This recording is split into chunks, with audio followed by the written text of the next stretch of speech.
Megan Cole stood at the window of her small room and looked out at the alien city. The buildings were tall and black, made from a stone that shined like glass. 2 moons hung in the purple sky, and strange birds flew between the towers. She had been on this world for 3 months now, but she still felt like a stranger. She was a lieutenant commander in Earth Space Fleet. Her job was simple. Watch. Listen. Report back to Earth. Do not make the Velthari angry.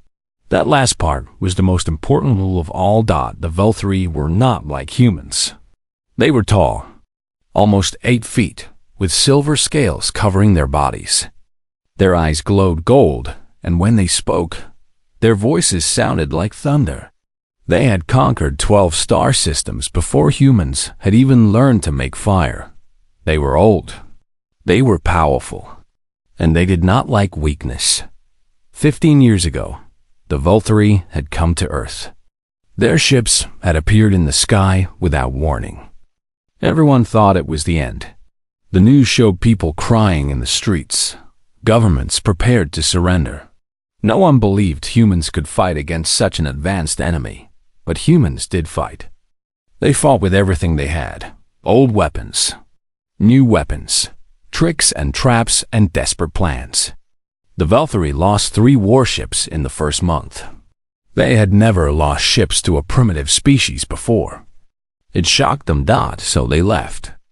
They did not conquer Earth. They simply watched from a distance, trying to understand how such a young species had hurt them. A peace agreement was signed. Humans could travel to Velthari space, and Velthari could visit Earth. But everyone knew the truth. The Velthari were still deciding what to do with humanity. That was why Megan was here. Earth needed to understand the Velthari. They needed someone smart, someone careful, someone who could learn their language and their ways. Megan had studied alien languages since she was young. She had a gift for it. When Earth Command asked for volunteers, she raised her hand. Now she wondered if that had been a mistake. A knock came at her door. Megan turned from the window and walked across the room. Her boots made soft sounds on the stone floor. She pressed the panel beside the door, and it slid open with a hiss. A Velthari guard stood in the hallway. He was young for his kind, maybe only 100 years old. His scales were darker than most, and his gold eyes looked at her with something that might have been curiosity. "The High Council sends a message," he said. His voice was deep, but not unkind. "You are invited to witness the rite of ascension tomorrow. The Alpha King himself has approved your presence." Megan felt her heart beat faster. The rite of ascension was one of the most sacred ceremonies in Velthari culture. No outsider had ever been allowed to watch. Why would they invite her now? "I am honored," she said carefully. "Please tell the High Council I accept." The guard nodded and walked away. Megan closed the door and leaned against it, thinking hard. Something was happening. She could feel it. The Velthari did not do things without reason. If they wanted her at this ceremony, there was a purpose behind it. She just had to figure out what it was. That night, Megan could not sleep. She lay on her bed and stared at the ceiling, watching the light from the 2 moons move across the stone. Her mind kept spinning with questions. Without thinking, she reached over her shoulder and touched the mark on her back. It was a birthmark, shaped like a crescent moon. She had been born with it. Her grandmother had always said it was special, a sign from the old gods. Megan had never believed in such things. It was just a mark, nothing more. Still, she touched it now, tracing the familiar curve with her fingers. It felt warm, which was strange. It had never felt warm before. She shook her head and pulled her hand away. She was tired. Her mind was playing tricks on her. She needed to rest before tomorrow, but sleep did not come easily. When it finally did, Megan dreamed of moons and stars and a voice calling her name from very far away. The next morning arrived cold and gray. Megan put on her best uniform, the dark blue one with the silver buttons that Earth Command gave to diplomats. She looked at herself in the mirror and tried to calm her nerves. "You can do this," she whispered to herself. "Just watch. Just listen. Do not cause any problems." A different guard came to take her to the ceremony. This one was older, with scars on his scales and a look in his eyes that said he had seen many battles. He did not speak as they walked through the palace halls. The palace was enormous. Megan had only seen a small part of it during her time here. Now she walked through corridors she had never entered before, past doors that led to rooms she would never be allowed to visit. The walls were covered with paintings of Valkyrie history, showing wars and conquests and moments of glory. She noticed something as they walked. Many of the paintings showed the same symbol, a crescent moon. It appeared on flags and armor and carved into stone. She wanted to ask about it, but the guard did not seem like the type who enjoyed conversation. Finally, they reached a massive door made of black metal. 2 more guards stood on either side, holding weapons that looked old but deadly. The scarred guard spoke to them in the Valkyrie language, words that Megan could not understand. Then the doors swung open. The Chamber of Stars was the most beautiful place Megan had ever seen. The ceiling rose high above her head, painted with thousands of stars that seemed to glow with their own light. The floor was polished stone, reflecting the images above like a dark mirror. Hundreds of Valkyrie filled the room, standing in perfect silence. Megan was led to a gallery above the main floor, where she could see everything without being in the way. The Valkyrie nobles around her looked at her with cold eyes. She was the only human in the room. She did not belong here, and they wanted her to know it. She kept her face calm and her hands still. She would not show fear. Humans have fought the Valkyrie and survived. She could survive this too. Then the drums began. The sound filled the chamber, deep and powerful, shaking the stones beneath her feet. The Valkyrie began to chant in their ancient language, voices rising and falling like waves on a shore. Megan felt the hair on her arms stand up. A door at the far end of the chamber opened, and Alpha King Theron walked in. He was the largest Valkyrie Megan had ever seen. His scales shined like polished steel, and his golden eyes burned with an inner fire. Power radiated from him with every step. This was a being who had ruled an empire for 300 years. This was a being who had crushed rebellions and conquered worlds. This was the most dangerous creature in the known galaxy. And tomorrow, everything Megan believed about herself and her species would change forever. Because in a few moments, she would see something on the Alpha King's back that would shake the foundations of 2 civilizations. But for now, she watched and waited, not knowing that her entire life was about to become something she had never imagined. Megan stood very still as Theron's words filled the room. The chamber around them was simple compared to the rest of the palace. Old books lined the walls. Maps of star systems hung on wooden frames. A small fire burned in a stone pit, casting dancing shadows across everything. "You may sit," Theron said, pointing to a chair near the fire. Megan sat down slowly.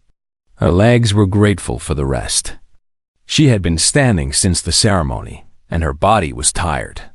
But her mind was wide awake, hungry for answers. Theron remained standing.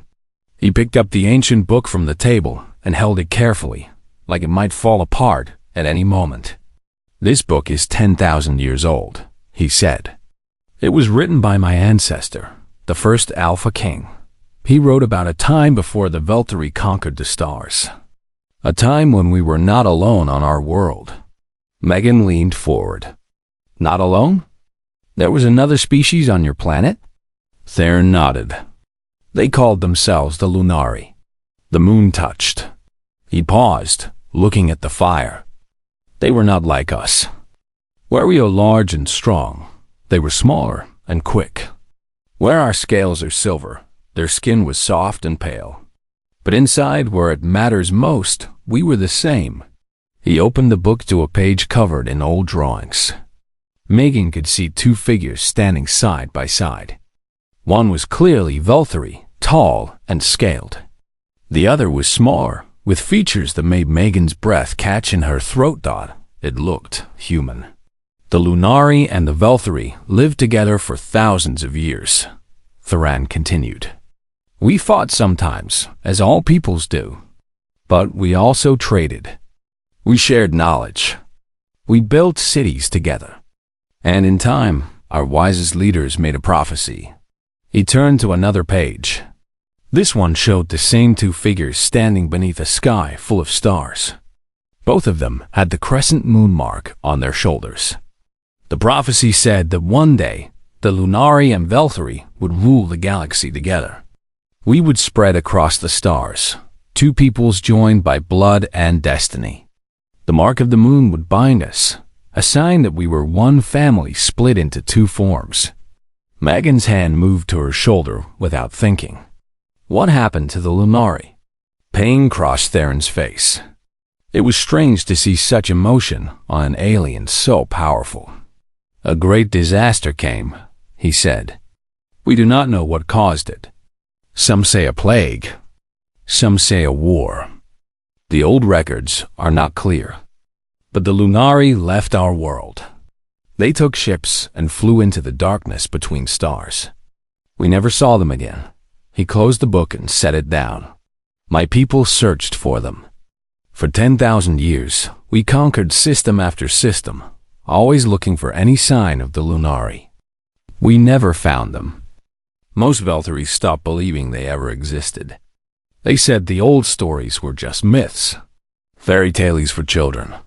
He turned to look at Megan with those burning golden eyes. But I knew the truth. I carry the mark, just as my father did, and his father before him. The mark appears only in those with the strongest connection to the old bloodlines. It is proof that the prophecy is real. Megan's mind was racing.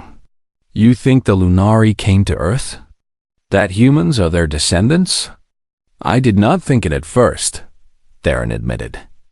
When my ships first found your world, we saw only a primitive species. Animals who had learned to use tools. Nothing special. Nothing worth our attention. His expression changed, showing something that looked like respect. Then we tried to conquer you. And you fought back. Megan remembered the stories she had heard as a child. The desperate battles against the alien invaders. The heroes who had sacrificed everything to protect their planet. Everyone on Earth knew those stories. No species had ever resisted us like that, Theron said. We had conquered races far more advanced than yours. They all surrendered when they saw our power. But humans refused to give up. You fought with a fire that shocked my generals. He walked closer to her, his footsteps heavy on the stone floor. I watched the reports from the battle. I saw human pilots fly their ships directly into our weapons. I saw your soldiers fight until their last breath. And I recognized that fire. It was the same fire the old books describe when they speak of the Lunari. Megan felt tears forming in her eyes. She did not know why. So you stopped the invasion. I ordered the retreat myself, Theron said. My advisors thought I was weak. Some tried to overthrow me. I killed them all. He said it simply, without pride or shame. I knew what I had seen. The Lunari did not die. They found your world and made it their home. Over thousands of years, they forgot who they were. But the blood remembers. The mark remembers. He reached out and touched her shoulder gently. His clawed hand was surprisingly soft. You are proof that the prophecy is true, Megan Cole. You are proof that the Lunari survived. Humanity is not just a young species stumbling through the stars. You are our lost family. You are the other half of a destiny written before your ancestors built their first fire. Megan could not speak. Everything she had believed about human history was falling apart. Everything she had been taught in school. Everything she had learned in the military. None of it was the full truth. Humans were not accidents of evolution. They were heirs to an ancient legacy. They were connected to one of the most powerful empires in the galaxy. Why tell me this? She finally managed to say. Why now, after so many years of watching and waiting? Darren walked to the window and looked out at the night sky. Both moons were visible, hanging like two silver coins in the darkness. Because a storm is coming, he said. A threat greater than any my people have ever faced. And according to the prophecy, the Lunari and Veltari must face it together. He turned back to her, and for the first time, Megan saw fear in his eyes. Have you heard of the Collective? Megan nodded slowly. Everyone in Earth's military had heard of the Collective. They were a machine intelligence that has destroyed all life in 3 spiral arms of the galaxy. No organic species had ever survived contact with them. They were death itself, spreading slowly but unstoppably across the stars. They are coming here, Theron said. Our scouts have seen their ships at the edge of our space. We have perhaps 10 years before they arrive. Perhaps less. He walked back to stand in front of her. The Veltari are strong, but we cannot defeat the Collective alone. We have known this for a long time. But we had no allies. Every other species in our region either fears us or serves us. They would not fight beside us. But humans would, Megan said softly. Theron nodded. Humans would. Because humans do not know how to surrender. Because the fire of the Lunari still burns in your blood. And because, perhaps, some part of you remembers that we are family. He reached out his hand, palm up. The way Veltari showed trust to equals. I am asking you to take a message to your people. Megan Cole, tell them what you have learned. Show them the ancient records. Help them understand that the future of all organic life depends on our 2 peoples standing together. Megan looked at his hand. She thought about everything she had been taught. Never trust an alien. Never believe their lies. Always remember that Earth comes first. But she also thought about her grandmother's stories. The old gods from the sky. The people who spoke to the moon. Maybe those stories had been true all along. Maybe the old woman had known something that everyone else had forgotten. Megan stood up and placed her hand in his. I will tell them, she said. But I cannot promise they will believe me. Darren closed his fingers around hers gently. Then we will show them together. The truth has waited 10,000 years. It can wait a little longer. Outside the window, the 2 moons shone bright and full. And somewhere deep in Megan's heart, something that had been sleeping for a very long time began to wake up. She did not know what the future would bring. She did not know if her people would accept this new truth. But she knew one thing for certain. Nothing would ever be the same again. The drums grew louder as Alpha King Theron walked toward the center of the chamber. Each step he took seemed to make the whole room shake. The Veltari nobles lowered their heads as he passed, showing respect to their ruler. Even the guards stood straighter, their weapons held tight against their chests. Megan watched from the gallery above, her heart beating fast in her chest. She had seen pictures of the Alpha King before. She had read reports about him, but nothing had prepared her for seeing him in person. He moved like a storm-given form, powerful and unstoppable. The chanting grew softer as Theron reached the center platform.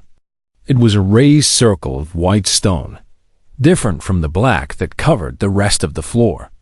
Ancient symbols were carved into its surface, worn smooth by thousands of years. An old Veltari priest stepped forward. His scales had turned from silver to gray with age, and he walked with a bent back. But his voice was strong when he spoke.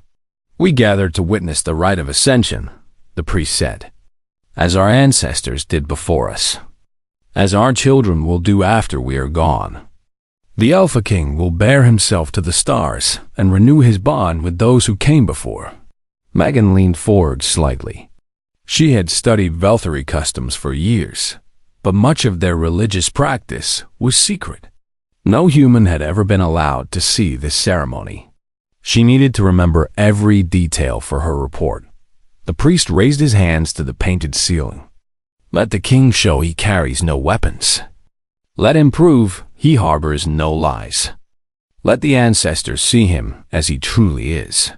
Theron stood in the center of the platform and began to remove his robes. Megan watched as the heavy cloth fell away from his shoulders. Beneath the robes, he wore simple cloth around his waist, nothing more. His body was covered in scars, marks of battles fought long ago. His muscles moved beneath his silver scales like steel cables. Two servants approached carrying pieces of ancient armor. They moved slowly, treating each piece like it was made of glass. The armor was old, older than anything Megan had seen in the Velthury museums. It glowed faintly with a soft blue light. The servants began to dress the king in the armor, starting with his legs and working their way up. As they worked, the priest continued to chant. The words were in a language even older than modern Velthury. Megan did not understand them, but she felt their power. Then Theron turned his back to the gallery. Megan saw it immediately. There, on his left shoulder blade, was a mark. Not a scar, not a tattoo. A mark that looked exactly like a birthmark. It was shaped like a crescent moon. The world seemed to stop. Megan forgot to breathe. Her hand moved without thinking, reaching toward her own shoulder, where her own mark lay hidden beneath her uniform. The same mark. The exact same shape. The exact same size. The exact same place on the body. How was this possible? The Velthury were aliens. They had evolved on a planet thousands of light years from Earth. There was no way they could share a birthmark with a human. It went against everything science said was true. But there it was, clear as day against his silver scales. A crescent moon. Theron suddenly stopped moving. His body went stiff, and his head turned slightly. For a long moment, nothing happened. Then his golden eyes swept upward, scanning the gallery above. They stopped on Megan. She felt his gaze like a physical force. It pressed against her, examining her, searching for something. The nobles around her did not seem to notice. They were focused on the ceremony, their eyes on the priest and the ancient words. But Theron was not looking at the ceremony. He was looking at her. Megan's single quotes, as heart pounded so hard, she thought it might break through her chest. She wanted to look away, but she could not move. Those golden eyes held her frozen like a small animal in front of a predator. Something passed between them in that moment. She did not know what it was. Understanding? Recognition? Fear? Then, Theron looked away, and the ceremony continued. Megan spent the rest of the ritual in a daze. She watched the servants finish placing the armor on the king. She heard the priest speak the final words. She saw Theron raise his arms to the painted stars while the Velthury cheered. But none of it really reached her mind. All she could think about was the mark. When the ceremony ended, the scarred guard led her back to her quarters. She walked in silence, her thoughts spinning like a storm. The guard seemed to sense that something was wrong. He looked at her several times, but said nothing. At her door, he stopped and spoke for the first time since morning. "The ceremony moved you," he said. It was not a question. Megan forced herself to focus. "It was beautiful," she said. "Thank you for allowing me to attend." The guard studied her for a moment. Then he nodded and walked away. Inside her room, Megan closed the door and leaned against the wall. Her legs felt weak. Her hands were shaking. She walked to her small bathroom and looked in the mirror. Slowly, she removed her uniform jacket. Then she turned and looked over her shoulder at the reflection of her back. There it was. The crescent moon birthmark she had carried since the day she was born. Her grandmother had called it a blessing. Her mother had called it a curiosity. Doctors had called it a simple genetic pattern. But now, Megan did not know what to call it. She remembered her grandmother's stories from when she was a child. Tales of ancient gods who came from the sky. Legends of people who could speak to the moon. Fairy tales, Megan had always thought. Just old stories told by an old woman. Now she was not so sure. She put her uniform back on and sat at her small desk. She needed to write a report for Earth Command. But what could she say? That the Alpha King of the Veltri had the same birthmark as her? They would think she had lost her mind. No. She needed more information first. She needed to understand what this meant before she told anyone. A sound made her jump. Someone was at her door. Not a knock. A different sound, softer, like something being slid under the door. Megan walked over and looked down. A small piece of paper lay on the floor. She picked it up with careful fingers. The paper held a message written in Veltri script. Megan had spent years learning the language. She could read it easily. The Alpha King requests your presence in his private chambers. Come along. Tell no one. There was no signature. No seal. Just the words. Megan read the message 3 times. Her first thought was that it was a trap. Perhaps someone wanted to kill the human diplomat and start a war. Perhaps a faction within the Veltri government wanted to end the peace. But another part of her knew that was not true. She had seen the way Theron looked at her. He had sensed something. He knew about the mark somehow. And he wanted answers just as much as she did. She should contact Earth Command. She should tell the guards. She should follow every rule she had been taught about diplomatic safety. Instead, she opened the door and stepped into the hallway. A young Veltri female waited there. She was smaller than the males, with scales that shimmered like pearls. She did not speak, just turned and walked down the corridor. Megan followed. They went through passages Megan had never seen before. Secret doors opened in walls that looked solid. Stairs led down into darkness before rising again into light. The palace was much larger than anyone had shown her, with hidden places that even maps did not reveal. Finally, they reached a door made of wood, not stone or metal. It looked old and worn, like something from ancient times. The female stopped and gestured for Megan to continue alone. Megan took a deep breath. She thought of Earth, of her family, of everything she might lose if this went wrong. Then she pushed open the door and stepped inside. Alpha. King Theron stood waiting for her. He had removed the ancient armor and wore simple robes. Without the ceremony around him, he looked different. Still powerful, still dangerous, but somehow more real. You carry the mark, he said. His voice was deep and quiet. Megan thought about lying. Her training told her to deny everything. But something in his golden eyes made her speak the truth. Yes, she said.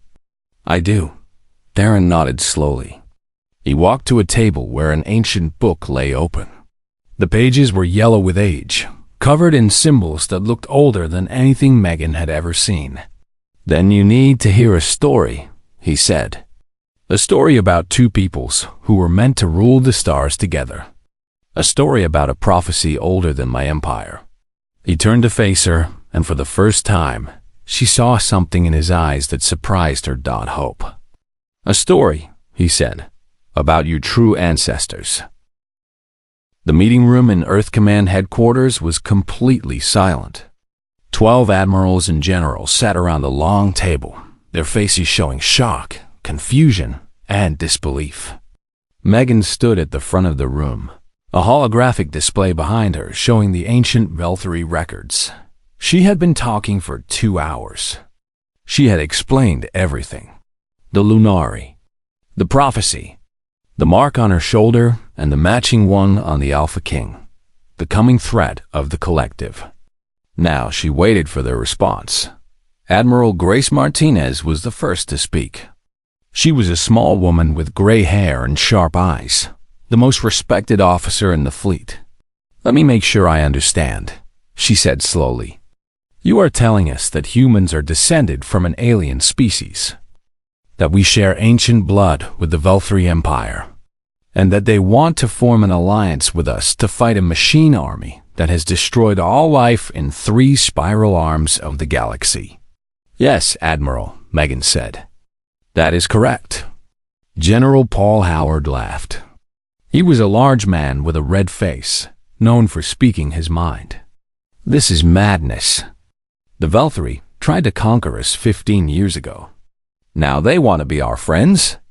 It is obviously a trick.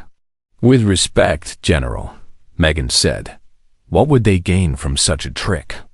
They are already more powerful than us. If they wanted to conquer Earth, they could do it tomorrow. They do not need lies.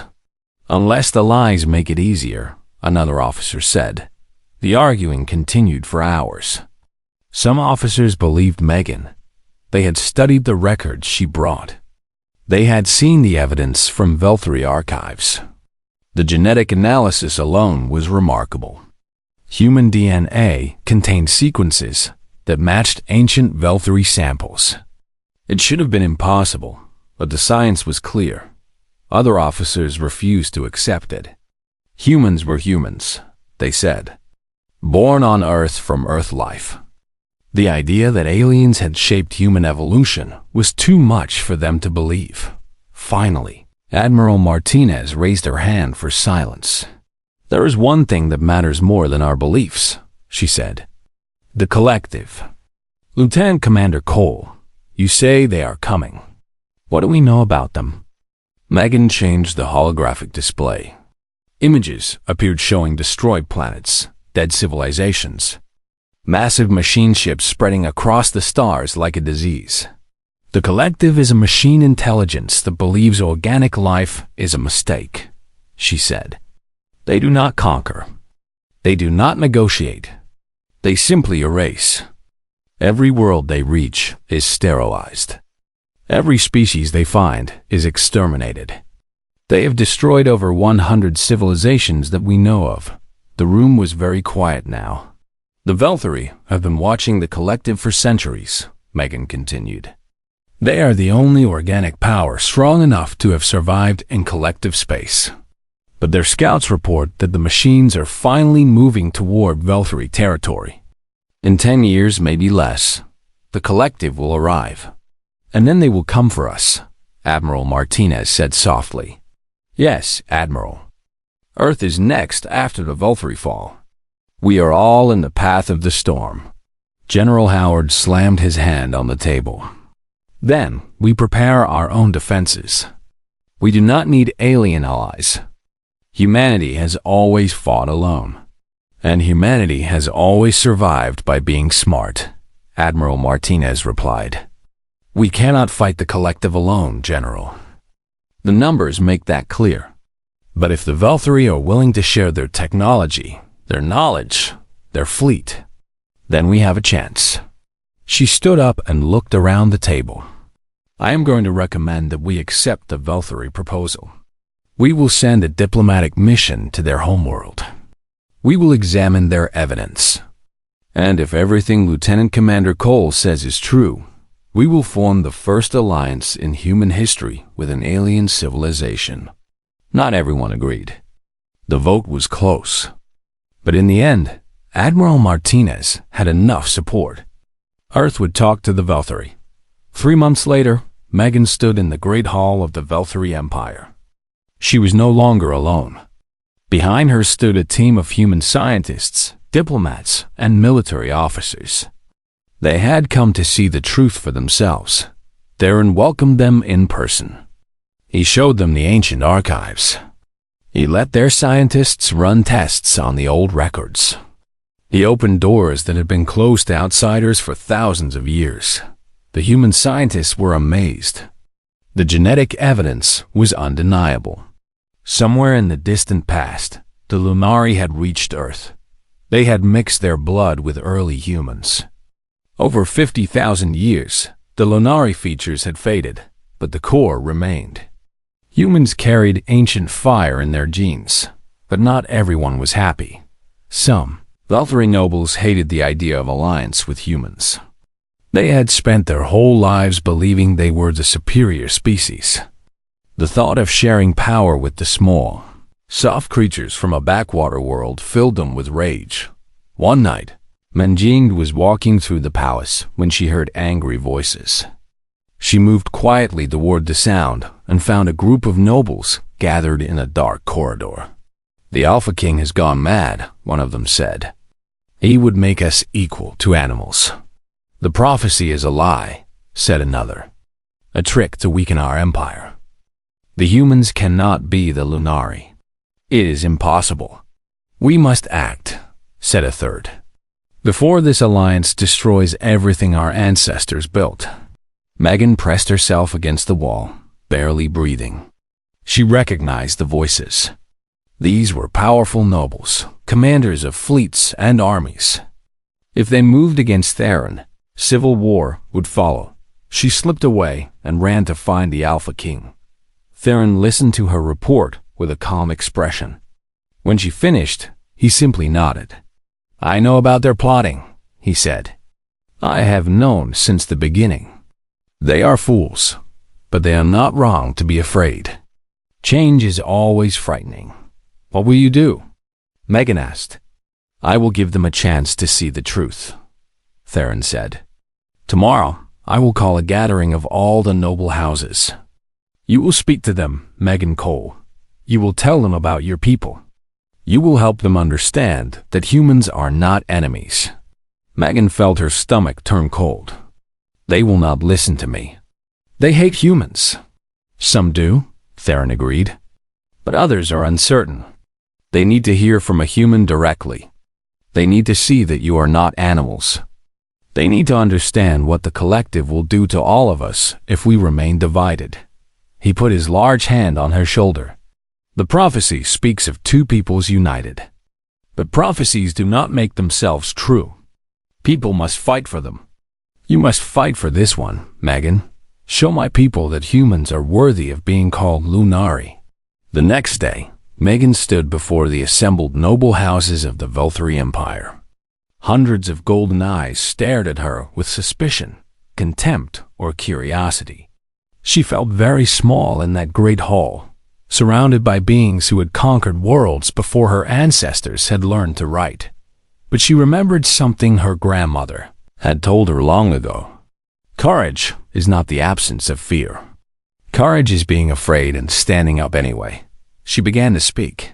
She told them about Earth, about human history, about the wars and the plagues and the disasters that had nearly destroyed her species again and again. She told them how humans had always refused to give up, how they had climbed out of every darkness and kept reaching for the stars. She told them about the battle against the Velthari ships, how ordinary people had volunteered to fly missions they knew would kill them, how mothers had kissed their children goodbye and gone to fight, how old soldiers had come out of retirement to stand in the line one more time. "We are small," she said. "We are young. We have not conquered any worlds or built any empires. But we have something that cannot be measured in ships or weapons. We have a fire inside us that refuses to die. And according to your oldest books, that fire did not come from nowhere. It came from the Lunari. It came from you." She looked across the sea of alien faces. "The collective is coming. They will not care if you are Velthari or human. They will not ask if you are noble or common. They will simply kill everything that lives. The only question is whether we face them together or die alone." The hall was silent for a long moment. Then, one by one, the nobles began to nod. Not all of them. Some left the hall with anger on their faces. But most stayed. Most understood. Theron stood and raised his arms. "The prophecy speaks truth," he declared. "The Lunari have returned. Let any who doubt challenge me now." No one moved. "Then it is decided. The Velthari Empire and the United Earth Federation will stand as one.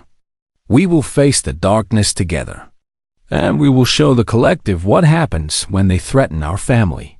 The hall erupted in cheers. Megan felt tears running down her face. Somewhere above, The 2 moons of the Veltari homeworld shone bright and full. The alliance had begun. 6 years had passed since the alliance began. 6 years of building. 6 years of building. 6 years of training. 6 years of 2 peoples learning to work together as one. Megan stood on the bridge of the Lunar Ascendant, the flagship of the combined fleet. She was no longer a lieutenant commander. She had been promoted to captain, one of the youngest in human history. And she was one of the first humans to command a joint human-Veltari crew. The ship was enormous, larger than anything humans had built before. It carried weapons designed by Veltari engineers and computers programmed by human scientists. Its crew spoke 2 languages, and its flag showed the symbols of both peoples with a crescent moon in the center. 3,000 ships floated in formation around them. Human destroyers flew beside Veltari warships. Troop carriers held soldiers from both species, trained to fight side by side. It was the largest fleet ever assembled by organic beings in the history of the galaxy. And today, they would face the collective. Alpha King Theron stood beside Megan on the bridge. He had insisted on being here for the final battle. No king of the Veltari had ever led from the rear, he said. His place was with his warriors. The scouts report the collective fleet is approaching, a Veltari officer announced. 15,000 ships. They will reach us in 4 hours. 15,000 against 3,000. The numbers were not good. But Megan had learned long ago that numbers did not always decide battles. All ships, prepare for combat, she ordered. Her voice was calm and steady. Remember your training. Remember what we fight for. Today we show the machines what organic life can do when it refuses to die. The hours passed slowly. Megan used the time to walk through the ship, talking to the crew. She found human engineers sharing jokes with Veltari technicians. She saw soldiers from both species checking each other's equipment. The alliance had not erased the differences between them, but it had built something stronger: trust. When the collective fleet finally appeared, it filled the viewscreen like a wall of darkness. The machine ships were ugly things, all sharp angles and black metal. They had no elegance, no beauty. They existed only to destroy. Collective fleet is hailing us, the communications officer said. Megan nodded. Put it through. A mechanical voice filled the bridge. It had no emotion, no feeling, nothing that made it seem alive. Organic life forms detected. You are inefficient. You are disorderly. You will be removed. Resistance is illogical. Surrender your vessels and accept termination. Theron laughed. It was a deep, booming sound that echoed through the bridge. They give the same speech to everyone, he said. They have no imagination. Megan leaned toward the communication panel. Collective Fleet, this is Captain Megan Cole of the Allied Fleet. We reject your demand. We will not surrender. We will not accept termination. You want to erase organic life from the galaxy? Come and try. She cut the channel. All ships, she ordered. Attack. The battle that followed was unlike anything the galaxy had ever seen. Human pilots flew with a recklessness that confused the collective's calculations. The machines expected logical behavior. They did not understand why a pilot would fly directly into their weapons to protect a damaged ally. They could not process why soldiers would sacrifice themselves to save strangers. Veltari warriors boarded enemy ships with claws and blades, tearing through machine defenders. The collective had never faced enemies who fought hand to hand. Their security systems were designed for range combat, not for screaming aliens who refused to stop even when wounded. And when human and Veltari forces worked together, they were unstoppable. Human commanders gave orders that Veltari warriors executed with perfect discipline. Veltari strategists created plans that human engineers made possible. Two peoples, one purpose. The collective adapted. They always did. Their ships changed tactics. Their weapons found new targets. But for every adaptation they made, the Allied fleet found a counter. The organic minds were faster, more creative, more willing to take risks. "Their command ship is exposed," Theron said, pointing to the display. "If we destroy it, their coordination will fail." Megan studied the screen. The command ship was deep inside the enemy formation. Reaching it would mean flying through a wall of collective weapons. Many ships would not survive the journey. She looked at the crew around her. Human and Velthari faces looked back at her with trust in their eyes. "All ships, this is Captain Cole. I am ordering a direct assault on the collective command ship. This will be dangerous. Many of us will not survive. But if we succeed, we end this threat forever." She paused, taking a deep breath. "I am proud to serve with every one of you. Human and Velthari, we are one family. And today, we show the galaxy what family means." The fleet charged. Ships exploded around them. The collective weapons were deadly, and the path to the command ship was painted in fire. Megan watched good people die on both sides, human and Velthari, their lives ending in bright flashes of light. But the fleet kept moving. For every ship that fell, 2 more took its place. For every weapon the collective fired, 10 fired back. The Allied fleet pushed through the enemy formation like a knife through flesh. The lunar ascendant took heavy damage. Fires burned on 3 decks. Half the weapon systems were offline. But Megan refused to turn back. "We are in range of the command ship," the weapons officer reported. "All batteries fire," Megan ordered. The lunar ascendant unleashed everything it had left. Missiles streaked through space. Energy beams cut through the darkness. Around them, every surviving Allied ship added their fire to the assault. The collective command ship tried to escape. It was too late. The combined power of the Allied fleet tore through its defenses like paper. Fire erupted from 100 points on its hull. Its lights flickered and died. Then it exploded. The flash was so bright that the view screen went dark to protect the crew's eyes. When it cleared, only debris remained where the command ship had been. Around them, the collective fleet faltered. Without their central command, the machine ships lost coordination. Some kept fighting, but their attacks were random and poorly aimed.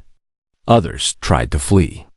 The Allied fleet hunted them down one by one. By the time the stars grew quiet again, the collective fleet was gone.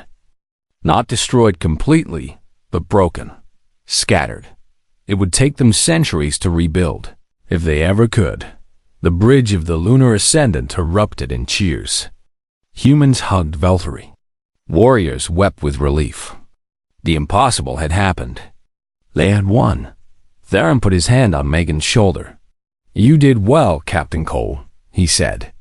"The Lunari would be proud of their children." Megan smiled, exhaustion and joy mixing on her face. "We all did well. Both peoples. Together." She looked out at the stars, at the debris of the enemy fleet, at the surviving Allied ships forming up around them. They had lost many. Almost half the fleet was gone. The cost had been terrible, but they were still here. Organic life was still here. And the collective had learned that some prey was too dangerous to hunt. 1 year later, Megan stood on a stage in the great plaza of the Velthari capital. Millions of beings watched, both in person and through broadcasts that reached 100 worlds. Human and Velthari leaders stood together behind her.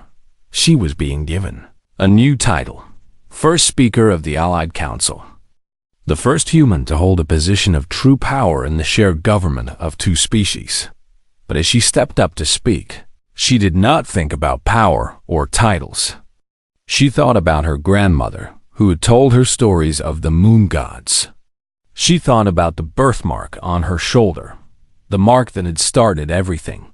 She thought about all the beings who had died to make this moment possible. "We come from different worlds," she said, her voice carrying across the plaza. "We have different bodies, different histories, different ways of seeing the universe. But today, we are one people. Not because we erased our differences, but because we found something greater than our differences." She looked up at the sky, where Earth's single moon would be rising soon. 50,000 years ago, the Lunari left their home and found a new world. They gave their fire to the beings they found there. They became part of something new, and they trusted that one day their children would remember. She felt tears on her cheeks, but did not wipe them away. "We remember now. We are the children of two worlds, bound by blood and destiny. And together, there is nothing in this galaxy that can stand against us." The crowd roared. Human voices mixed with Valkyrie calls. It was the sound of a family reunited after 10,000 years of separation. On Earth, children looked up at the moon and heard stories about their ancient ancestors who came from the stars. On the Valkyrie homeworld, temples that had been closed for centuries opened their doors to human pilgrims. Scientists from both species worked together on projects that neither could have accomplished alone. The universe was still dangerous. There were still enemies who would test the alliance. But for the first time in the long history of the cosmos, two peoples had chosen kinship over conflict. They had proven that organic life could unite, could grow stronger together, could face any darkness and emerge into the light. Megan Cole, born with a crescent moon on her shoulder, had helped make it possible. But she knew the truth. It was not one person who had changed history. It was the choice made by millions of beings, human and